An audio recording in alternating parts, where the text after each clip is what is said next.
So we've got Villa Savoy. This was built during the modernism movement, and some of the distinctive architectural features from the era we saw was clean lines, flat roofs, very cubic structures. White was predominantly the main colour for a lot of buildings.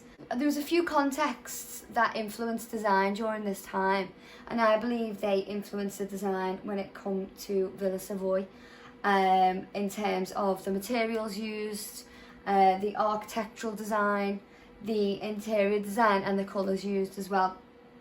So the context were the social context. We had a social inequality in Europe at that time, and they needed to wipe the slate clean basically with the classes and restart again.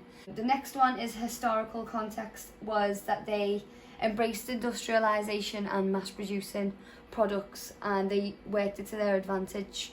So they took new technologies and took industrialisation and came up with new materials such as large panes of glass, concrete, and metalwork as well. So the cultural context, houses were now machines to serve the occupants. That's what they believed during those times. So they built the interior, they designed the interior first and then built the structure around that interior. And I can show you my evidence that I found of this relating to Villa Savoy. So here we can see the horizontal windows, which are unusual and unique, and underneath we have got the built-in storage.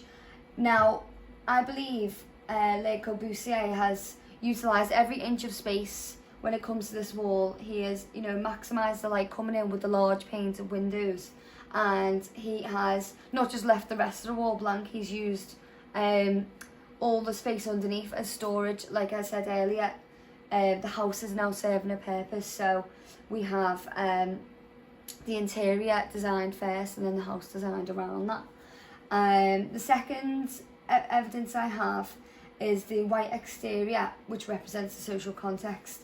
I mentioned this previously, but I just believe it reflects the belief at the time that the equality in the social classes needed to be wiped clean, design needed to be the same. So now we found basically houses during that time, like Villa Savoy, are very plain, white, fresh, and new, like we'd not seen in design before. And my other evidence that I have is the historical context, which is the embracing industrialisation, mass producing materials. So yeah, we've got the large panes of glass that we can see here. This is looking out onto the courtyard on Villa Savoy on the second level, and we've got the large panes of glass and the metal frames as well. These were now readily available during this time because of the new industrialisation and the embracing of it. So he made sure that this was incorporated into the design of Villa Savoy. So rounding it up, I do believe that Villa Savoy represents a lot from the modernism era, and Le Corbusier has incorporated a lot of these contexts into his design and came up with a beautiful, beautiful building.